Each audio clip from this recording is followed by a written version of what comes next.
हाय, मेरा नाम अर्शोदय। मैं कंप्यूटर साइंस थर्ड ईयर ए ब्रांच का स्टूडेंट और इस सीरीज में डीएस से सीख रहा हूँ। मैं सीखने की कोशिश कर रहा हूँ। तो आज के दिन की शुरुआत काफी ज्यादा नॉर्मल थी। अब फिलहाल क्या हो रहा है, हमारे कॉलेज में एक्स्ट्रा क्लासेस चल रहे हैं। मतलब कि हमारी जिन बच्चों की अटेंडेंस 65% से कम थी, उन्हें कॉलेज के जो सेशन एग्जाम होता है जिनकी कोई इंपोर्टेंस नहीं होती, हाथ थू वो चल रहे हैं। तो उस चक्कर में जिनकी अटेंडेंस पूरी थी वो दे रहे हैं और जिनकी नहीं थी, जैसे कि मैं और मेरे दोस्त भी काफी सारे, हम सब डिटेन्ड है। तो हमारी एक्स्ट्रा क्लास चल रही है। ध्यान की बात यह है कि एक्स्ट्रा क्लास में कुछ टीचर्स बहुत अच्छा पढ़ा रहे हैं, तो उनका जो सब्जेक्ट है वो समझ आ रहा है। तो काफी हद तक पढ़ाई अब कॉलेज में होने लगी। इस वजह से मुझे घर आकर पढ़ाई का ज्यादा मन करता नहीं, मेरा पढ़ाई का कभी भी मन नहीं करता। लेकिन आज कॉलेज से घर आने के बाद मैंने अपने नोट्स को ऑनलाइन बनाने का डिसाइड किया, क्योंकि कॉलेज में मेरे दोस्त प्रियांशु, क्रेडिट दे दिया गया, उसने मुझे आइडिया दिया था कि नोशन पर नोट्स बनाया कर, जिससे मतलब वो मेरे लिए बेनिफिशियल रहेगा। जो बात मुझे उसकी सही भी लगी। तो घर आके मैंने एक नोशन का बहुत बढ़िया टेम्पलेट ढूंढा जिसमें मैं अपने डीएसए के और अब मैं वेब डेवलपमेंट भी शुरू करने वाला, क्योंकि सिर्फ डीएसए पढ़ के बोरियत हो चुकी है और मतलब उसे भी मैं रेगुलरिटी में नहीं पढ़ पा रहा। तो अगर दो चीज होंगी पढ़ने की तो थोड़ा मतलब चेंज मिल जाएगा। इस वजह से मैंने एक बढ़िया टेम्पलेट ढूंढा। उसके बाद शाम को जिम वगैरह गया, वहीं अपना लेग वर्कआउट लगाया, जिसमें बहुत बुरी हालत हो गई। आज लेग की लाइफ में पहली बार 100 किलो के स्क्वाट की कोशिश करी थी, नहीं लगा पाया। फिर शाम को घर आने के बाद मेरी पढ़ाई शुरू हुई। पढ़ाई से पहले मैंने अपने नोट्स बनाए। अब नोट्स बनाने के लिए मैं क्या कर रहा था, जो वीडियो के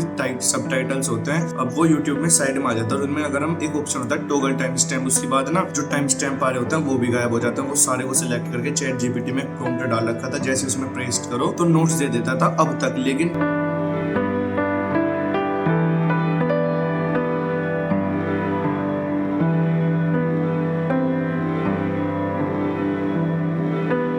जो मैं वीडियो देख रहा हूँ कुणाल कुशवाहा की, वो 1 घंटे 57 मिनट, मतलब बहुत ही बड़ी वीडियो है। तो इतना बड़ा प्रोसेस नहीं कर पा रहा फ्री वर्जन में चैट जीपीटी में। तो बहुत जगह ढूंढना नहीं मिल पाया नोट्स बनाने का तरीका। तो मैंने चैट जीपीटी से ही छोटे छोटे टॉपिक्स, जैसे फिलहाल एरे के लिए मैंने नोट्स बनवाए प्लस उसका कोड भी लिखवा लिया और उसे अपने उस टेम्पलेट में पेस्ट किया, जो आगे फ्यूचर में रिवीजन के लिए काम आएगा। जिसके बाद इनपुट लेने का और आउटपुट का मैंने रिविजन करा, मतलब कोड ट्राई रन करके देखा कॉपी पे,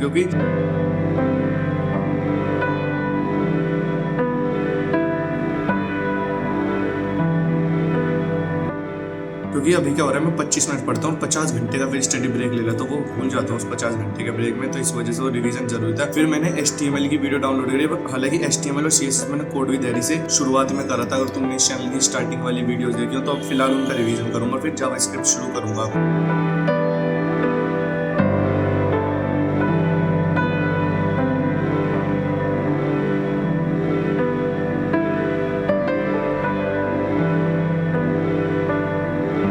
फिर एक छोटा सा ब्रेक लिया और रात काफी ज्यादा हो चुकी थी, तो मैं DA पढ़ने बैठा। DA होता है design and analysis of algorithm. अब जो DA है और DSA वो काफी ज्यादा सिमिलर टॉपिक है। बस ये हमारे कॉलेज में जो DA की कोडिंग या प्रोग्रामिंग बोल लो हो रही है वो C लैंग्वेज में हो रही है, नहीं तो इन दोनों का टॉपिक ट्री और भी काफी सारे सर्चिंग सॉर्टिंग एल्गोरिथम्स वो सब काफी ज्यादा सिमिलर है DSA के। तो इसे पढ़ने में कोई दिक्कत नहीं होगी। आज मैंने DA में एल्गोरिथम्स का, मतलब उसमें टॉपिक वाइज सबसे पहले तो मैंने उसका सिलेबस निकाला, फिर जो सिलेबस के अकॉर्डिंग पहला टॉपिक था एल्गोरिथम्स का वो पढ़ा। फिर मैं एनालिसिस ऑफ एल्गोरिथम पढ़ ही रहा था, लेकिन फिर मतलब है ना, मेरी औकात थोड़ी कम है पढ़ाई करने की, फोकस करने की। बकचोदी में मैं पूरा हूँ, लेकिन पढ़ने के मामले में अब कॉलेज में नहीं, मैं पहले से बेकार था। मतलब वो नहीं होता टीचर जिस बच्चों को कहता है कि पढ़ तो सकता लेकिन पढ़ता नहीं, मैं वो बच्चा हूँ। तो इस वजह से रात काफी हो चुकी थी, तो फिर मैंने ज्यादा पढ़ा नहीं।